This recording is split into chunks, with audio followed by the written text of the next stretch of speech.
Bonjour, je m'appelle Yannick Terrien, je suis auteur de la série de livres Tout pour réussir.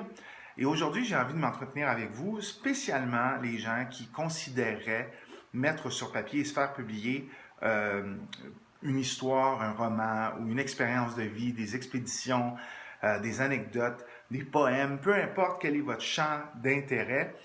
J'ai rencontré tellement de gens pendant les salons du livre qui me disaient, qui me confiaient, ah, moi Yannick, si vous saviez à quel point j'aimerais ça un jour, être capable de publier mes histoires, puis je vous envie les auteurs, vous êtes bons, vous êtes capables.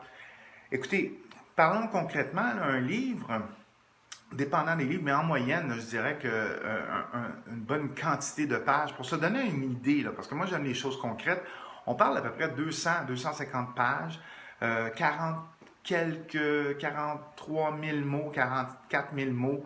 Alors c'est beaucoup, ça demande une discipline, ça demande un plan. Puis aujourd'hui, je vais vous aider à faire un plan. La façon, évidemment, que moi je procède, c'est celle que je raconte dans le livre Tout pour réussir à faire publier son premier livre. C'est aussi le livre dans lequel vous avez 33 autres auteurs dans tous les domaines qui racontent leur façon à eux, comment ils ont eu l'idée d'un livre, comment ils se sont organisés pour mettre en action ce plan de rédaction, comment ils ont réussi à se faire publier et comment ils font la promotion de leur livre, comment ils réussissent à vivre un peu d'une certaine façon de leur passion. C'est très difficile. Moi, je peux vous raconter la mienne brièvement. Étant un gars relativement pas mal organisé, j'ai donc une structure, un plan. La première chose que je fais, c'est que je me donne une date butoir. Je me donne une date à laquelle il faut que mon manuscrit soit terminé. Ça, c'est important. Ensuite de ça, je commence dès le départ avec le titre, évidemment, de mon livre, savoir, moi, je suis moins fort, moins porté vers les romans, donc je parle évidemment, là, dans ce cas-ci, d'un livre de développement personnel. Alors, une fois que j'ai touché le sujet que je voulais traiter, je vais ensuite trouver des sous-sujets qui vont devenir se trouver à être des chapitres. Je vais mettre cette structure-là dans un document et en même temps, parallèlement à ça, pour les premières semaines et d'ici à ce que la date arrive que je m'étais fixée pour rédiger, je vais vous expliquer comment je fais ça, d'ici à la rédaction, la date de rédaction, bien là, moi, je cueille partout où je peux des anecdotes, des citations, des statistiques concernant le sujet dont je veux traiter, des références, et je mets ça aussi dans une espèce de fichier qui va me servir quand je fais la rédaction.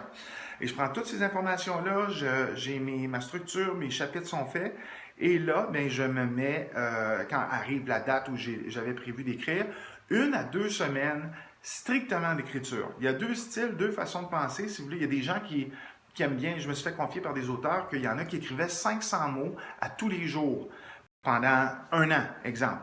Et moi, je trouve que cette façon-là ne me convient pas parce que c'est relativement difficile de se mettre dans un état d'esprit, de se mettre dans l'esprit du bouquin et de ce qu'on veut faire. Et je trouve que les 500 mots, une fois que les 500 mots sont écrits, bien que ça peut représenter pour certaines personnes de prendre le temps pendant toute une journée de rédiger 500 mots, moi, je trouve que c'est difficile ensuite d'arrêter ce qu'on fait et de repartir la machine le lendemain. Tandis que si je prévois une date, c'est 1 ou 2 semaines, dépendant du livre, où j'ai prévu strictement ça. Et là, je m'en vais dans une retraite, que ça soit, peu importe, dans une semaine dans un tout inclus dans le sud, ou peu importe. Et là, c'est tout ce que je vais faire de 7 heures le matin à, disons, 17 heures, ou même des fois un petit peu plus, mais c'est strictement ce que je vais faire. Et systématiquement, je me mets à l'écriture du matin au soir, prenant des pauses, évidemment, l'avant-midi, l'après-midi et pour manger. Mais c'est vraiment concentré à faire ce travail-là. Et j'écris, et même quand j'éprouve la difficulté ou j'ai certains blancs ou quoi que ce soit, à l'occasion, ce que je peux faire, je peux aller travailler sur un autre chapitre parce que j'ai déjà bâti la structure du livre, je sais de quoi je veux parler, mais j'essaie de ne pas trop me défiler et me concentrer et m'amener à avoir une espèce de connexion divine, entre guillemets, avec le flux créatif et que ça coule et que ça n'arrête pas. Des fois, quand ça va bien, je vais étirer mon dîner, je vais être certain de me donner des notes parce que je veux revenir le plus vite possible pour continuer. C'est vraiment ma méthode à moi qui m'a bien servi quand même pour écrire 6 livres et je vous souhaite la meilleure des chances. Le plus important, c'est de passer à l'action. Faites-vous un plan, passez à l'action. Si c'est quelque chose que vous voulez, auquel vous tenez, vous allez réussir. Bon succès!